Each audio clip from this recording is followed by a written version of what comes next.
Yeah, so today I'm talking about the garden in which we all have in our minds. And this garden is a metaphor for our thoughts and everything we grow.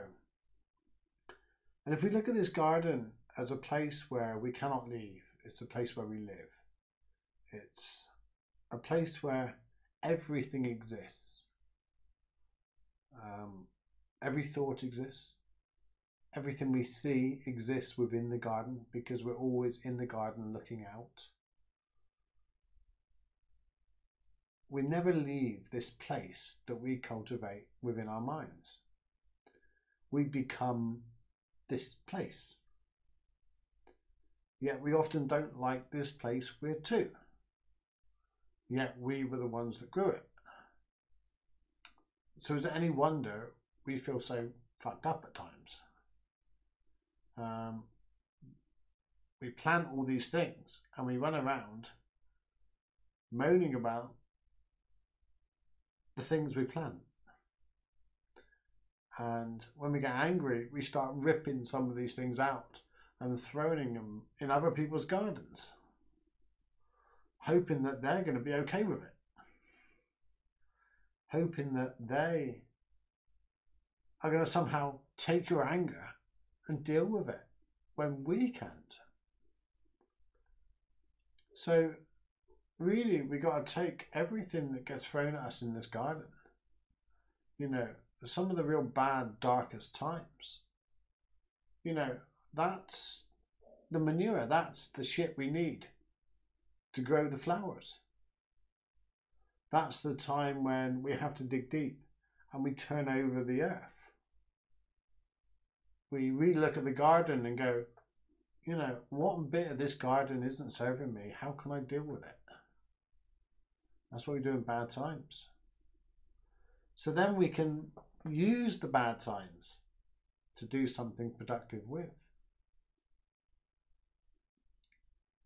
And the thing is, when we're children, we don't know what's weeds and what's flowers and what's trees and what's grass. You know, I don't know if you remember being in the summer in school and you were suddenly allowed onto the grass. And the minute you were allowed onto the grass, there was all these daisies and buttercups and dandelions. And we used to pick them and make chains and all out of them. Yes, being a guy, I've made a daisy chain too. And we didn't know they were weeds then. Well, we didn't know human concepts call them weeds. We just looked at them as flowers. The problem is, as we grow older, we get really fussy about this damn garden. And we want it a certain way. We want nice paths. We want to entertain people there. We want to grow exactly what we want to grow. And whenever anything comes into our thoughts that we don't want there, any weeds, or we plant some flowers and they don't turn out the way we want them to, we get so angry with it.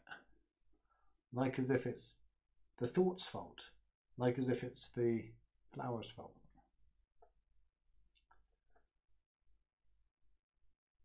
And if you take the garden as a whole, you can see I'm working with this metaphor. It's not like all worked out. But you know, the really beautiful flowers, they're the love, they're the compassion, they're the caring, the listening that we cultivate. The ones we don't like, the ones with the thistles, the ones with the or the ones we don't like, because you know, even roses have thorns. You know, they have two sides, just like us.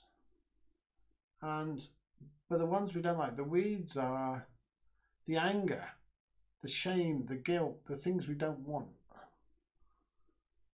and we want to kill them off and get rid of them without dealing with them. We tend to let them grow and grow and grow until we get so fed up we chop the top off and throw it away. instead of looking deep into the root of the anger and realize above all we care. I've yet to meet an angry person that isn't angry about something they care. Give me a thumbs up if that makes sense, or give me a love heart if that makes sense. Because even if they're angry about something different than you, it's still because below it, at the root level, it's because they care. And it may not be something that you care about. Yeah, I have people that care desperately about where they park their car. And I'm not talking about 2 streets down the road. I'm talking about they have to park within a couple of feet of where they think they should park. And to them, that's real. To them, then I don't care about that, but I have to respect that that's their deep caring. I'm sure they have their reasons.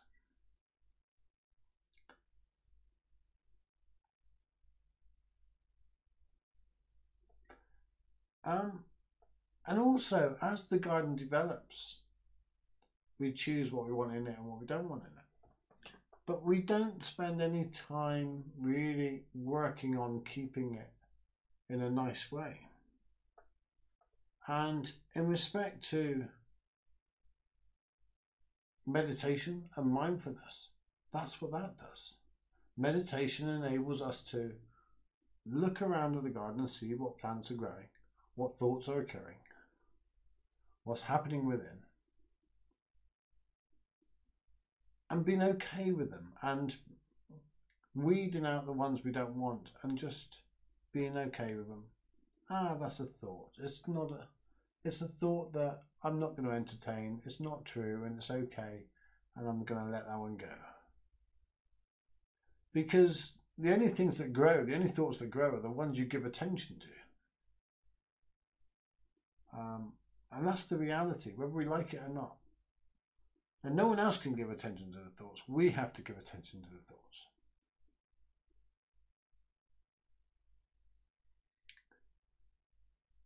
And if we look at this garden as a place where we invite people in, you know, if someone comes and visits me, I do my best. I don't always manage it, but I do my best to think, while they're in my company, I'm going to listen. I'm going to pay them attention. I'm going to allow them to be around me in a calm state that it's my garden. Here, take a seat. Tell me about your suffering. Tell me about your amazing day. Tell me why you're so happy at the moment. And then step back and allow them to enjoy the garden that they're in. So many people have a garden in their heads, we just don't want to visit. And it's the same as my own garden about 10% of the day. Man, I don't want to be there. Yeah, I think it was Jack Cornfield turned around and said, my thoughts are like a horrible neighborhood. I don't tend to go there often. And it's just, you know, that always goes me up. But it's so true. We don't realize that we cultivate this world that we're living in, this garden.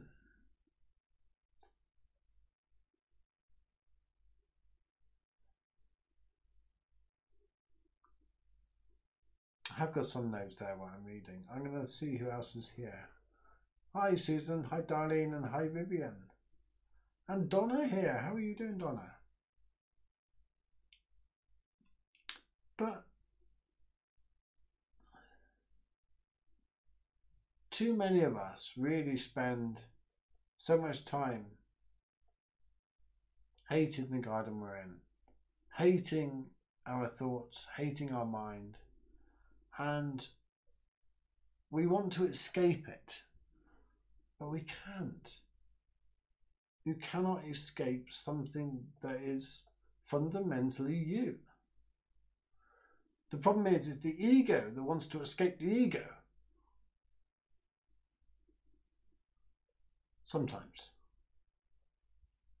Other times the ego loves the ego and wants to build the ego. Oh my God, it's so... And by nature, the same thing cannot escape the same thing. So somehow we have to live with this internal struggle and make it something that is somewhere where it's a joy to be. That's why I posted a meme the other day, and that is, you know, peace of mind is in the gaps. You know, the peace of mind isn't waiting for your garden to grow. And when your garden's grown and your roses are perfect over there, and I'm not a florist or whatever, but your other pretty flowers. Oh my God, show me ignorance of the flowers now.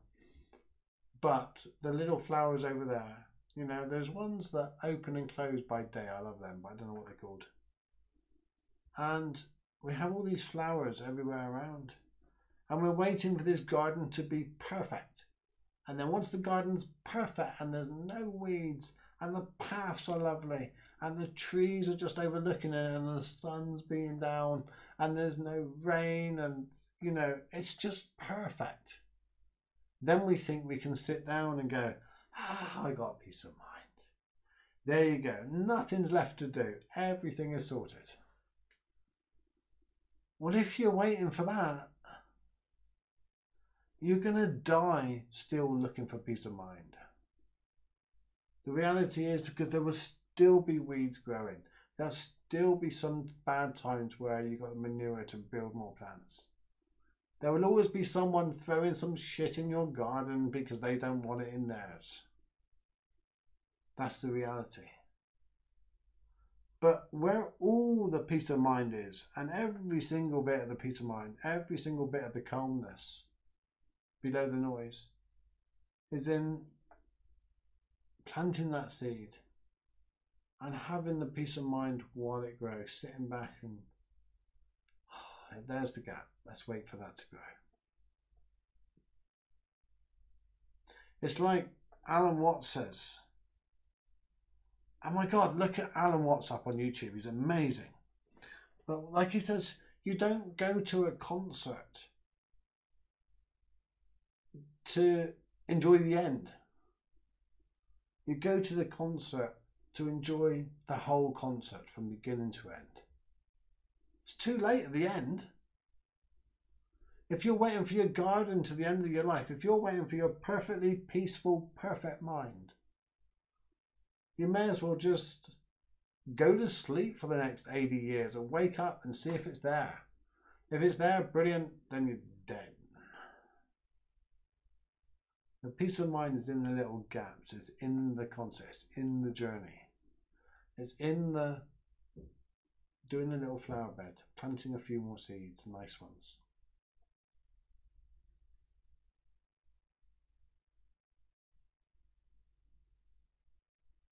That's what I got for you for today. Really consider what is in your garden. And consider whether it's a place where your friends want to come and sit. Consider whether it's a place where people you find difficult can come and sit down and say to you, do you know what, we haven't always got on, but I'm suffering too. And is it a place where two people can sit there and suffer with the lightness of the garden to help them out? Is it a place where someone that's so angry that can walk in and you can diffuse the anger just by the plants and the thoughts and the chilling out of your garden? Ask yourself those questions.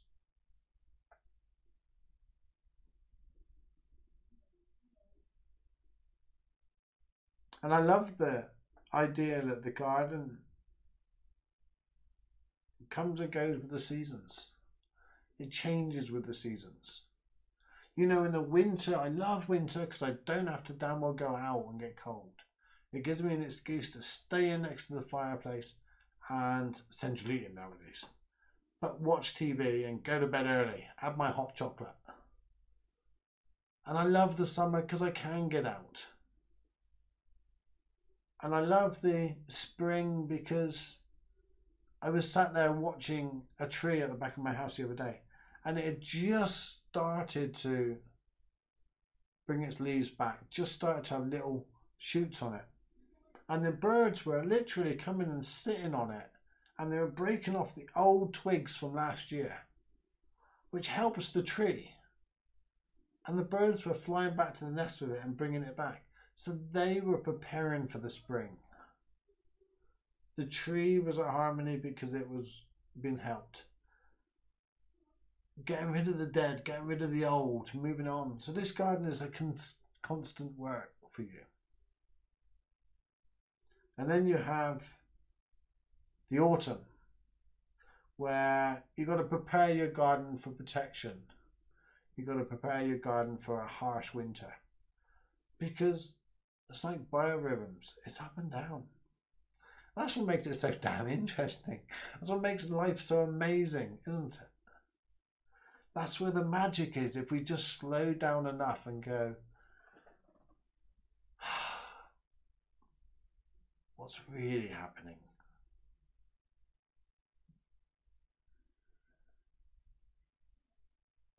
Like Susan said, yeah, don't wait till tomorrow. Absolutely. Hiya, Jackie. Hiya, Chantal. So yeah, think about your garden. Think about, will your enemy be at peace sat there? Are you at peace in your garden? And just do a little bit each day. Mindfulness and meditation really, really help this garden. So yeah, it's a great metaphor, and I got to thank James Allen for it, because in his book, As a Man Thinketh, he says, you know, your mind is like a garden. What you choose to grow is up to you. And remember, you can't escape your garden, and there's no point in waiting for your gardener to come in and do it for you, because they can't. That's like asking someone else to fix your problems. They can't do it. No one can do it. But when you're ready to fix your garden, when you're ready to take this shit and plant the nice plants and the flowers and all in it, and really nurture it, and you don't have to protect it, let people in, enjoy it. If someone stands on a flower, plant another one. Don't be mad. Let the kids run riot. It's in the process is the magic. Okay, I've gone on a little much. I just love the metaphor of the garden. It could be a whole book, really, about 10 pages. I was down at the Methodist Church in town, and I'm not really overly religious. I believe everything is just part of everything else, and we're as much God as the table is in front of me. However, we went to a Methodist church, me and my daughter, and it was about honouring the young carers and how many children look after their disabled parents. And many places where I normally go, the children are told to keep quiet, sit down and shut up. And he said right at the beginning, he said, look, we've got kids here. I want to hear them running around, screaming, shouting, talking, whatever they're doing. And I want the kids to be kids. Even if you can't hear me, it's fine. I just thought that was wonderful, and that's the way we should have our gardens. If someone comes into our garden that's really mad, just hope that you've planted enough goodness to be able to handle their anger. Don't be pissed off at them being there. That's the point of it.